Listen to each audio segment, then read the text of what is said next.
Bismillahirrahmanirrahim. Assalamualaikum warahmatullahi wabarakatuh. Alhamdulillah wassalatu wassalam ala Rasulillah wa ala alihi wa sahbihi wa man tabi'ahu wa nasarahu wa walah. Rabbi shrah li sadri wa yassir li amri wa hlul 'uqdatam min lisani yafqahu qawli. Allahumma yassir wa la tu'assir wa tammim bil khair. Pengurusi dan barisan jawatan kuasa, Tuan Imam, Tuan Bilal, muslimin dan muslimat yang saya hormati dan kasih sekalian, alhamdulillah kita sama-sama selesai salat maghrib dan insya-Allah mengisi ruang masa yang ada pada malam ini para jemaah sekalian. Saya menyambung perbincangan saya dalam kuliah yang lalu dalam bab munakahat. Saya ingat dalam perbincangan yang lalu saya sentuh tentang iddah ada kaitan dengan rujuk para jemaah sekalian.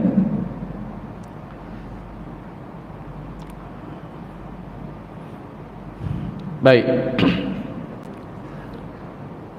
Muslimin dan muslimat yang dikasihi sekalian, berkaitan kedudukan iddah selepas berlaku perceraian itu, maka kedudukan iddah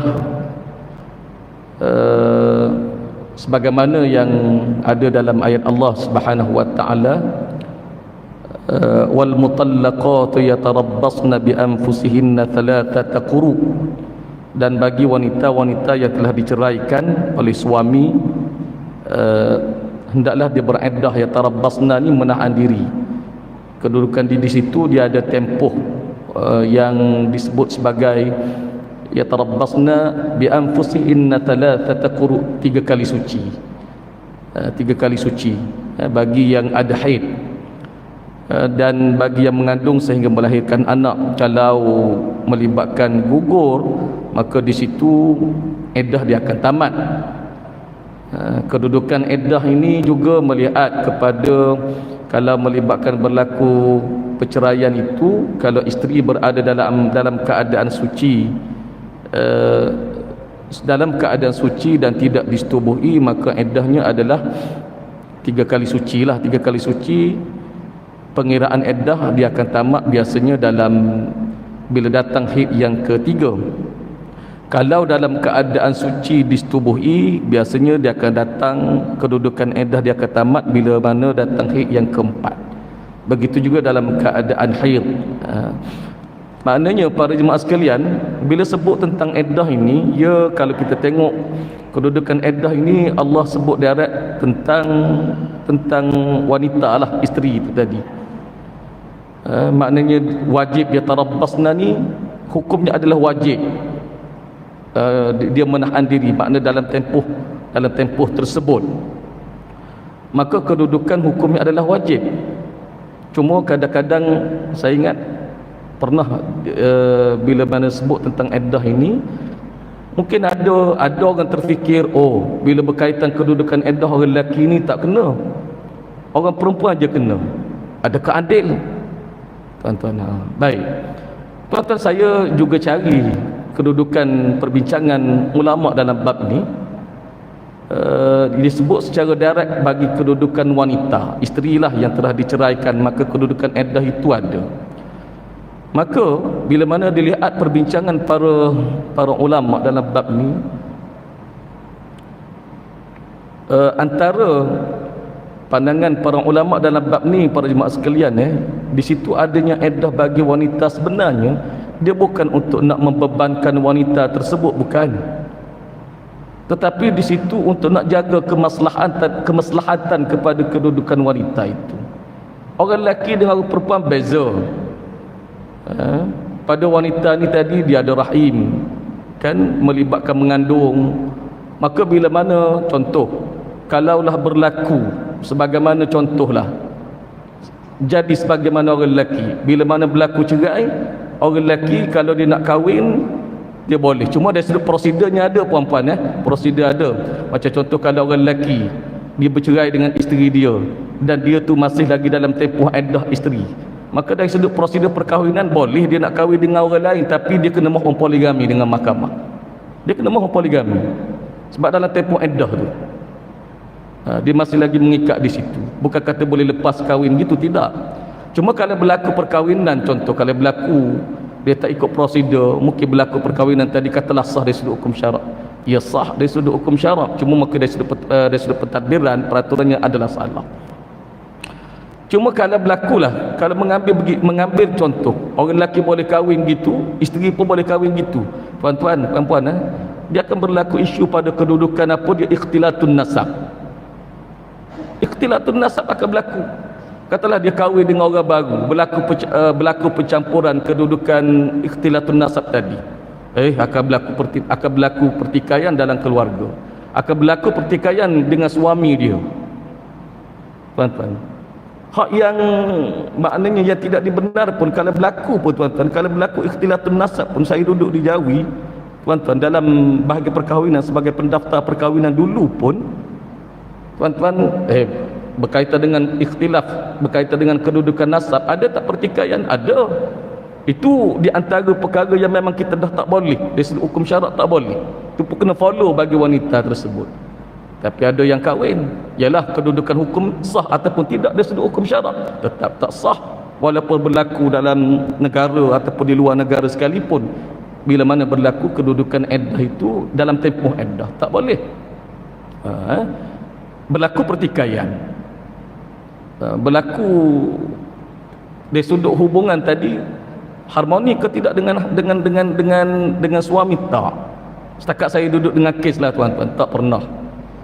Sebab itu bila mana adanya iddah ni tadi, maknanya dari sudut tempoh tadi yang Allah minta supaya kena yatarabbasna, menahan, bukan saja-saja, bahkan dibincangkan tadi, sebenarnya dia nak jaga kedudukan wanita ini satu. Sebab itu disebut puan-puan, bila mana isteri tadi dia akur, dia taat pada perintah Allah, yatarabbasna, dia akur untuk menahan diri walaupun berlaku perceraian, ialah 3 kali suci. 3 kali suci tuan-tuan, puan-puan, kalau melibatkan iddah kematian 4 bulan 10 hari, dia akur taat pada perintah Allah, kerana di situ dah diletak pada wanita. Maka kedudukan itu ya tarabbasna ni, dia melibatkan apa? Dipanggil istilahnya ubudiyah dia dengan Allah. Apa maksud ubudiyah? Makna dia melibatkan perhambaan dia dengan Allah. Maka di situ ibadah, dia akur, dia taat, dia tak berkahwin dengan orang lain dalam tempoh tersebut. Maka bila mana dia menahan diri, maka itu adalah ibadah dia dengan Allah Subhanahu wa taala. Dan bila disebut ibadah, bermakna tuan-tuan, rantaian pahala ada ke tak? Ada. Tapi orang lelaki ada tak dalam bab ni dia menahan diri itu tadi? Tak ada bagi orang lelaki. Tetapi bagi orang perempuan ada. Ya tarabbasna tu.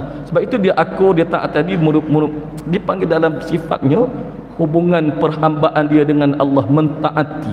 Dia akur dengan ketetapan Allah Subhanahu wa taala. Di situlah para jemaah sekalian, di situ juga melibatkan kemuliaan dia duduk di situ, supaya menjaga tak berlaku mungkin pertikaian dan sebagainya.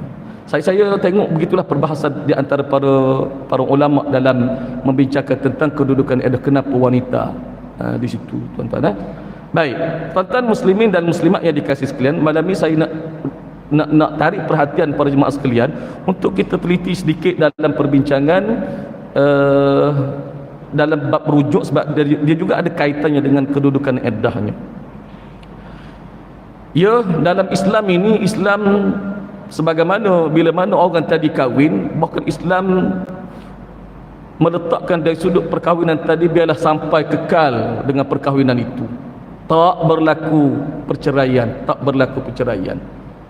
Kalau boleh berkahwinnya sampai bermula dengan perkahwinan itu dan berkekalannya sampai ke syurga Allah Subhanahu wa taala. Namun ialah dalam perkahwinan ini dia tidak statik. Bila tidak statik, mungkin dengan kedudukan situasi yang berlaku, persekitaran yang ada, muamalah yang ada, mungkin di situ menguji, juga melibatkan soal sikap yang ada, menguji kepada pasangan suami isteri tadi. Maka kalau tak boleh juga untuk stay dalam perkahwinan, dalam perkahwinan itu ialah memang dah tak boleh bersama, duduk bersama. Makna kalau di situ, kalau duduk bersama juga mungkin berlaku pertikaian yang lebih besar, boleh membawa kemudaratan, maka di situ Islam dia ada satu jalan dengan meletakkan cerai itu salah satu jalan. Cerai itu salah satu jalan untuk keluar daripada perkahwinan yang teruk.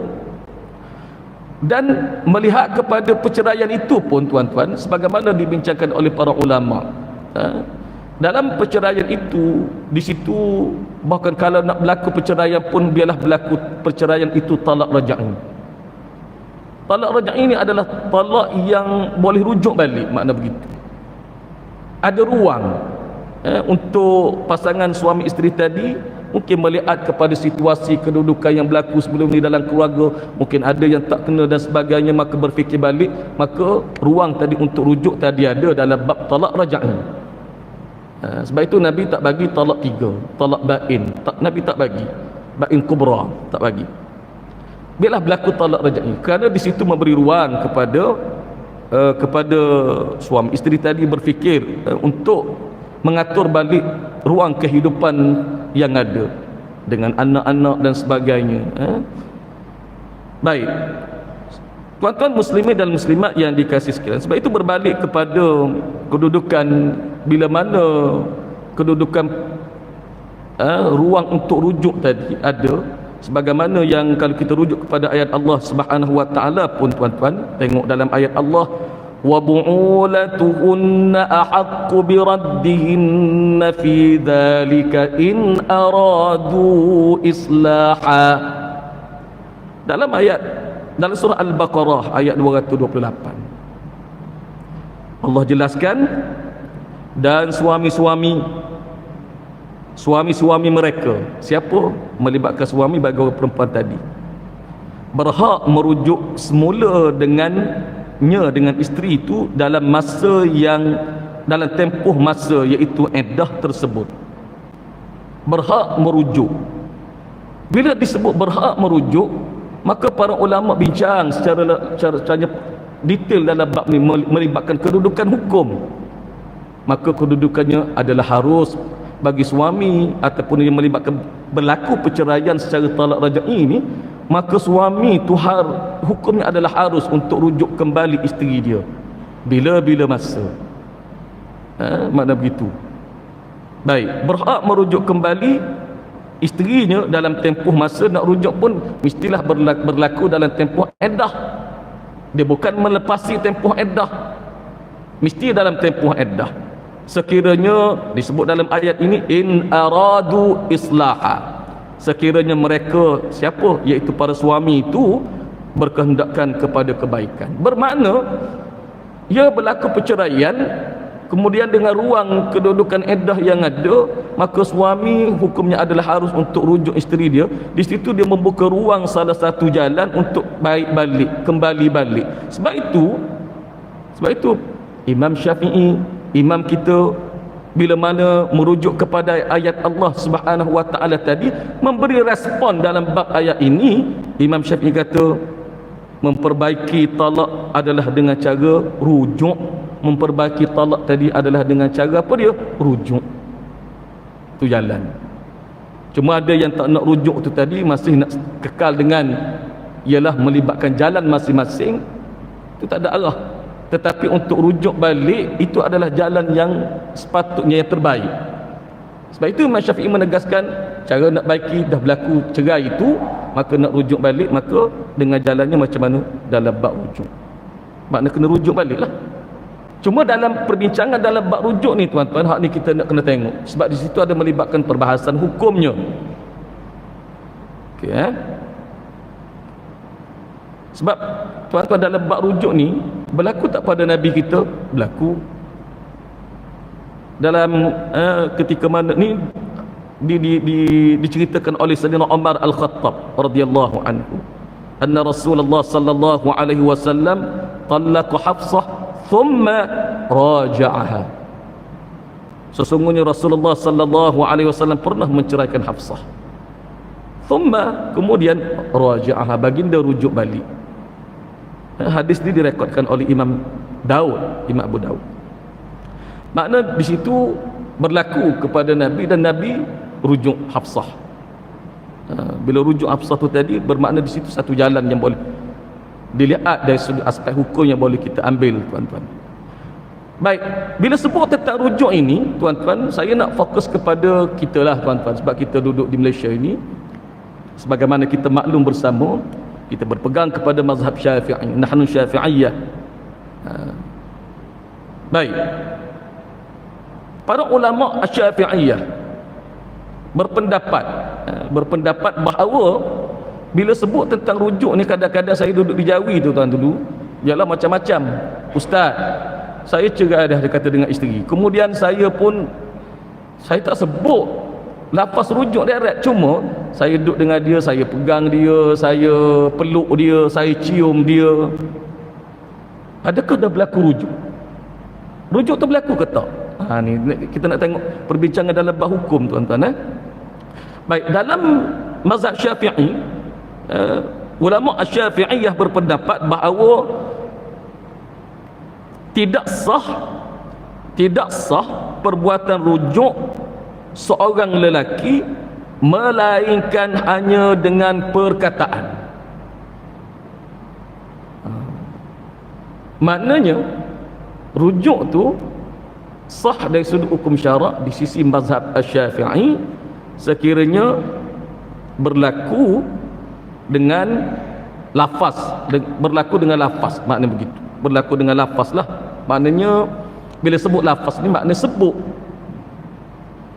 dia bukan dengan perbuatan. Ini dalam mazhab kita Syafi'i, rujuk tidak sah dengan perbuatan, maknanya mesti dengan perkataan, maknanya mesti dengan berlafaz.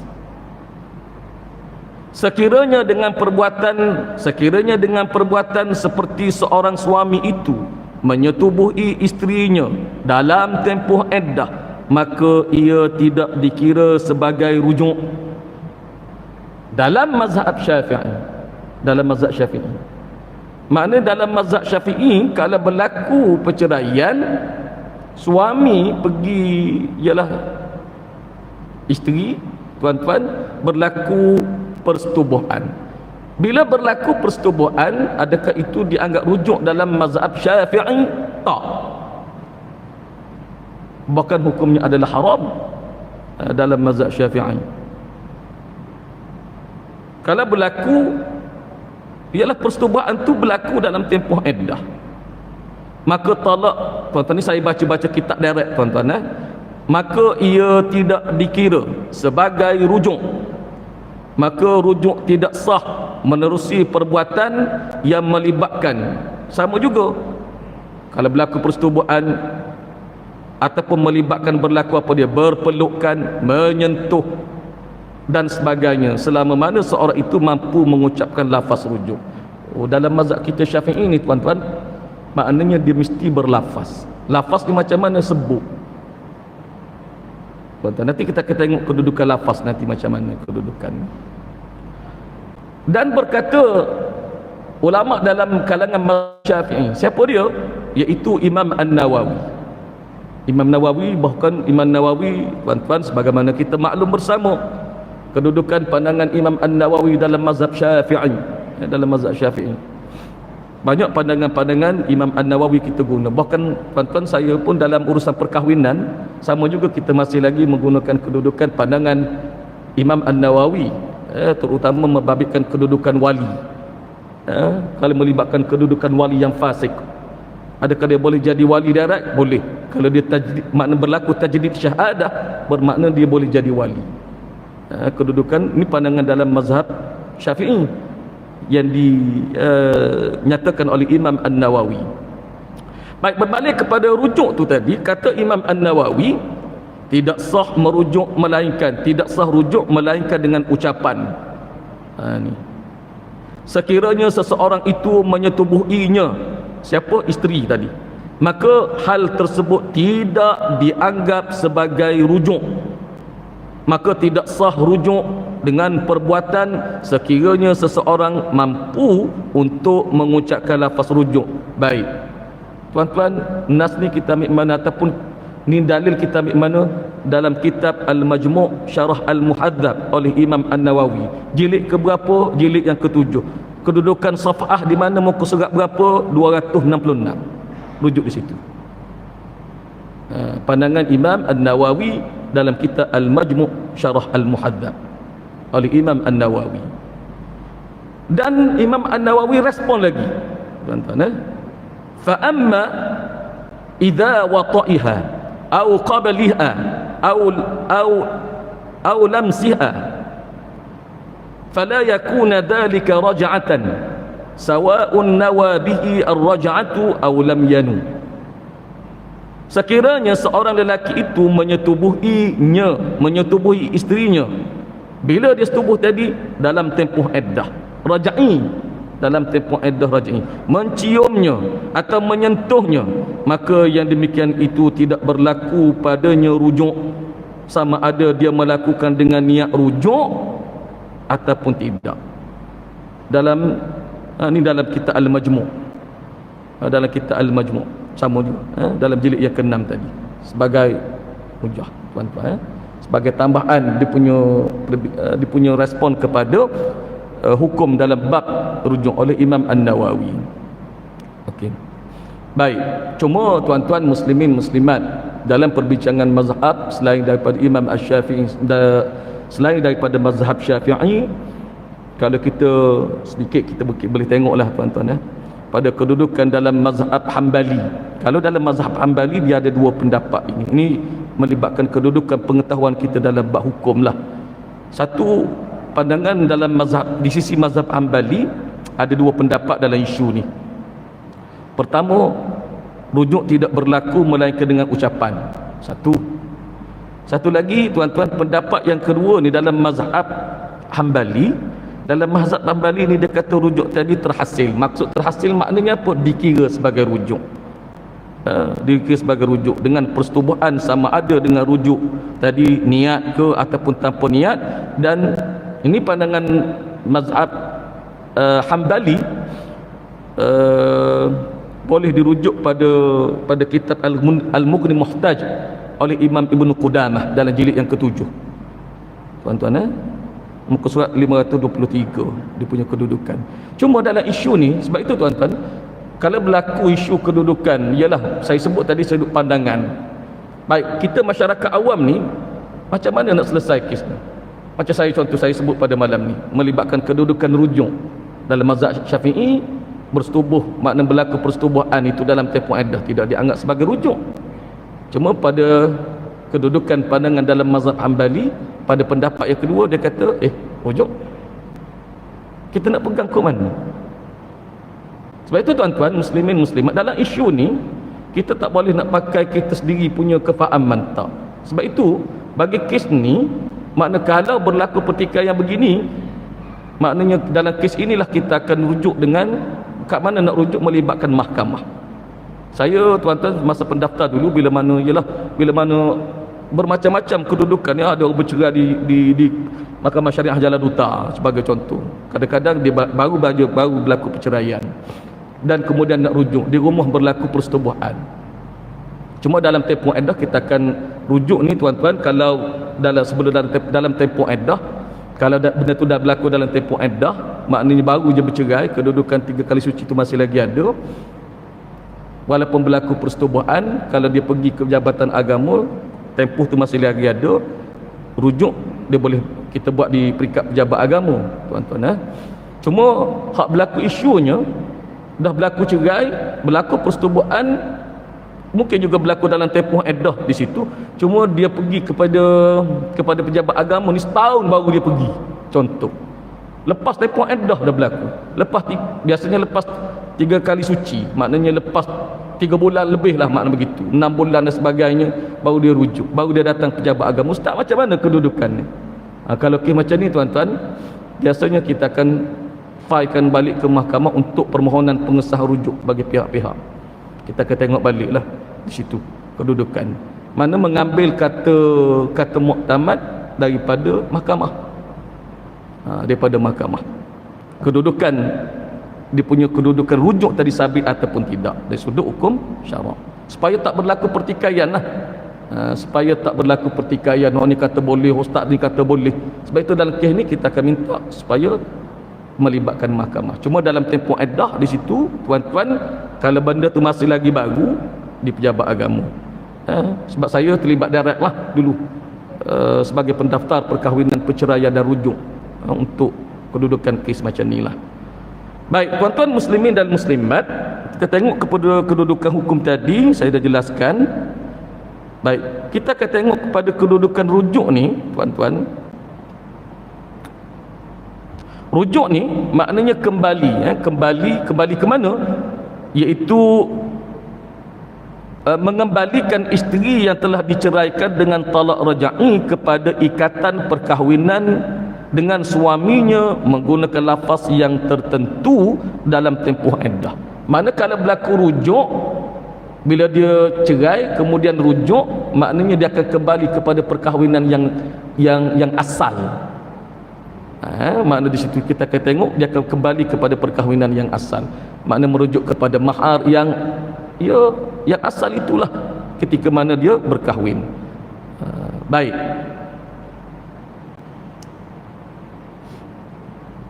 Kemudian tuan-tuan muslimin dan muslimat, bila sebut tentang rujuk ini, dari sudut rukunnya ada ke tak? Dari sudut rukun rujuk. Rukun rujuk. Baik, majoriti di kalangan ulama ahli fiqh, majoriti di kalangan ulama ahli fiqh berpendapat ataupun bersepakat bahawa rujuk mempunyai 3 rukun yang utama. Rujuk ni ada 3 rukun yang utama. Siapa dia? Suami, isteri dan sirah. Suami, isteri dan sirah. Okey. Manakala kewujudan saksi dalam bab rujuk ini hanya disunatkan sahaja. Bermakna kalau berlaku rujuk walaupun saksi tak ada, sah ke tidak hukum syarak? Sah. Tuan-tuan, sah walaupun saksi tak ada. Bermakna pada kedudukan hukumnya sunat di situ. Okey. Baik. Dan ulama menetapkan beberapa syarat. Bila sebut tentang rukun ini, meletakkan syarat-syarat. Sebab itu dia juga menepati syarat. Bukan kata, contoh disebut sebagai suami, isteri, sirah. Adakah syarat perlu? Maknanya kedudukan menepati kepada kedudukan pada rukun itu? Ya. Contoh suami, sebagai contoh suami, kita ambil suami. Rukunnya yang pertamanya adalah suami. Baik, syaratnya macam mana? Hendaklah suami itu baligh. Suami itu baligh, tidak sah rujuk suami yang belum baligh. Ini tuan-tuan, saya tak pernah jumpa lah suami, ada orang tu kahwin, suami dia belum baligh. Saya tak pernah jumpa. Cuma kalau suami tu bawah homo, ada. Bawah homonya bawah pada, kalau kita wilayah persekutuan tuan-tuan, perempuan bawah pada 18 tahun. Bawah pada 18 tahun. Laki dia ni, suami ni bawah pada 18 tahun. Umur berapa? Umur 15, umur 17, mana begitu. Perempuan pun kira bawah homo juga. Bawah homo juga berlaku. Perkahwinan membabitkan laki umur 17, perempuan umurnya adalah 15 tahun. 15 tahun tingkatan berapa? Tingkatan 3 lebih kurang. Waktu pernah tuan-tuan. Cuma berlaku perkahwinan, kebiasaannya perempuan kalau macam ni biasanya melibatkan berlaku persetubuhan dulu, mengandung dulu, dan keluarga mencari solusinya untuk kahwinkan mereka. Kemudian kahwin, kemudian bercerai pula. Mana begitulah tuan-tuan. Cuma belum balik ni saya tak pernah jumpa lah. Saya tak pernah jumpa. Dan kedudukan pada suami tadi, hendaklah suami itu berakal. Mana syaratnya suami tadi mesti berakal. Maksudnya suami tadi tak gila. Mana kalau dia gila, suami sebut lepas cerai, maka hukum cerai tadi dia tidak sah dari sudut hukum syarak. Dan rujuk juga tak sah dari sudut hukum syarak. Hendaklah suami itu berakal dan tidak sah rujuk suami dalam keadaan gila. Baik lagi, hendaklah suami merujuk dengan sukarela. Makna berlaku rujuk tadi dengan sukarela lah, bukan dipaksa. Kalau dipaksa tidak sah rujuk suami yang dipaksa. Dan hendaklah suami itu kekal dalam Islam. Manakala suami itu murtad, suami tadi murtad, tuan-tuan, bermakna tidak sah rujuk suami yang telah murtad. Sebenarnya murtad pun, tuan-tuan, saya masa di jabatan dulu pun bila mana tengok, termasuk bukan kes cerai sajalah, sama juga dengan kes kahwin, perkahwinan yang nak jadi wali ni, biasanya kalau kes murtad ni, maknanya di pejabat agama pun kita tak boleh nak judge dari orang ni murtad tak murtad. Biasanya kita akan panjang kepada mahkamah lah, tuan-tuan. Maknanya nak tengok kedudukan, ialah ada pasangan yang nak kahwin, anak tadi anak perempuan dia kata, ustaz, ayah saya murtad bla bla bla, contoh. Cuma kita nak judge direct tak, nak kena tengok kedudukan murtad ni, sebab dia isu yang besar murtad ni, tuan-tuan. Sebab itu kes ni kami akan panjangkan kepada mahkamah untuk kedudukan dia punya tentang rizabnya murtad ataupun tidak. Bahkan saya pernah tanya sahabat saya juga yang jadi hakim di mahkamah syariah, tuan-tuan, dia kata susah juga untuk nak murtad ni, sebab dia ada melibatkan beberapa perkara, melibatkan perwalian, kubur dan sebagainya, kedudukan harta pusaka, dia ada kaitan banyak. Maknanya bukan mudah lah makna begitu. Baik, jadi berbalik kepada suami tadi, itu melibatkan syarat-syarat yang perlu ada. Maknanya untuk makna keabsahan tentang rujuk. Manakala berlaku sebagaimana yang disebut tadi, maknanya kedudukan rujuk tadi tak sah dari sudut hukum syarak. Baik, kemudian isteri. Rukun yang kedua, isteri. Baik, pada kedudukan isteri ini apa yang disyaratkan? Yang pertamanya, tuan-tuan, puan-puan, disyaratkan isteri itu sudah disetubuhi.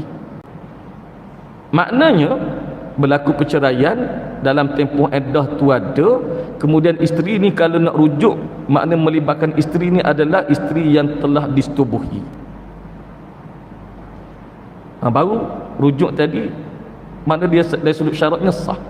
Tapi kalau berlaku perceraian walaupun talak satu, walaupun talak dua, kan talak satu, talak dua ni kita secara umumnya itu adalah talak raj'i. Tapi kalau kedudukan si isteri ini dalam tempoh perkahwinan tak pernah berlaku persetubuhan, dia tak pernah disetubuhi oleh suami dia dalam tempoh perkahwinan, dan dia diceraikan, bermakna isteri ini dia adalah isteri yang tidak boleh dirujuk. Makna suami tak boleh nak rujuk. Pasal apa? Sebab ni dia bukan lagi nama dia talak raj'i, bukan, nama dia talak bain. Maknanya bila sebut talak bain, secara tak langsung suami tadi dia tidak ada hak pada isteri dia, tak ada dah, walaupun dia cerai talak satu sekalipun. Maka kedudukan isteri yang diceraikan tak berlaku persetubuhan dia dengan suami, maka ni orang panggil, tuan-tuan, perempuan janda berhias. Janda berhias. Saya tanya anak-anak yang dalam kursus perkahwinan tadi, sebab saya mengajar tajuk prosedur dan juga tajuk pembubaran juga, tuan-tuan. Janda berhias ni awak faham apa dia? Ada yang sebut yang tak ada harta, yang ada harta, macam-macam lah, tuan-tuan. Makna dia melibatkan isteri dalam tempoh perkahwinan, tak berlaku persetubuhan, diceraikan oleh suami, bermakna di situ dia tidak ada iddah. Sebab itu bagi kes macam ni, puan-puan, kalau berlaku perceraian, isteri tadi nak kahwin dengan orang lain direct, baru je bercerai dengan suami dia, boleh tak dia nak nikah dengan orang lain? Boleh.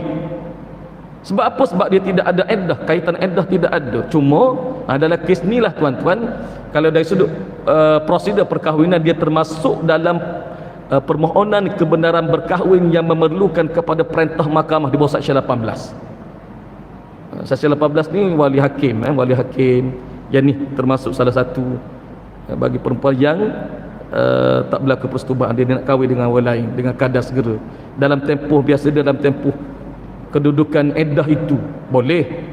tuan-tuan, makna boleh, maknanya tapi dengan perintah mahkamah, dengan kebenaran mahkamah. Itu dari sudut prosedur perkahwinan lah. Baik, jadi memahami dalam bab rujuk tu tadi, bagi isteri yang disetubuhi, isteri yang belum disetubuhi, jika diceraikan maka akan terputus ikatan perkahwinan antara keduanya. Maksudnya tak ada kaitan dah kedudukan suami dengan isteri tadi, dia putus, makna begitu. Dia tidak ada ikatan. Dan bila sebut iddah ni tuan-tuan, sebab itu juga disebut bila mana wanita yang disetubuhi itu dan ada kaitannya iddah di situ, secara tak langsung puan-puan, dia hubungan isteri yang diceraikan ni dalam tempoh iddah dia masih lagi mengikat. Maknanya kalau orang tanya, suami tu ada hak tak lagi pada isteri dia? Jawapannya, suami masih lagi ada hak kepada isteri yang diceraikan dalam tempoh iddah tu. Beza dengan yang dalam tempoh iddah tak berlaku persetubuhan tadi. Itu memang suami tak ada hak. Okey, kemudian syarat dia lagi, isteri yang dirujuk itu mestilah secara khusus. Yang ni sekiranya berlaku suami dia ramai isteri dia 4 orang sebagai contoh. Suami sebagaimana kita maklum lah, tiba-tiba dia cerai 2 orang sebagai contoh. Dan dia sebut abang rujuk balik dengan awak kepada 2 orang tadi. Tetapi dia tidak takyin, dia tidak direct. Maknanya hukum rujuk tadi tidak sah. Bila mana kedudukan isteri-isteri yang ada, dia nak rujuk mesti dia takyin, dia tak khusus direct. Baik.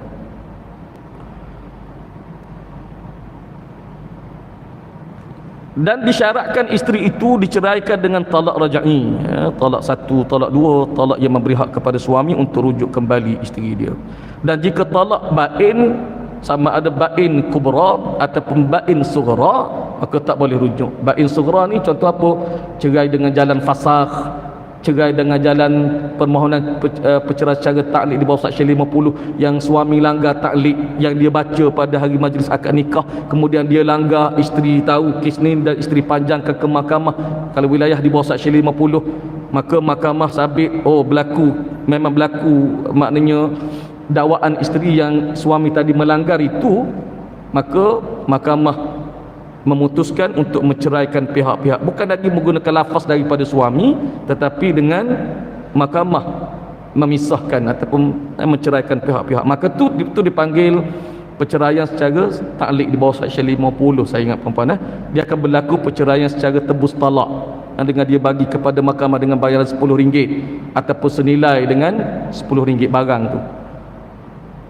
Okay, kemudian terjadinya rujuk itu dalam tempoh iddah, sebagaimana kita maklum tadi, dalam tempoh iddah, bukan melepasi dalam tempoh iddah.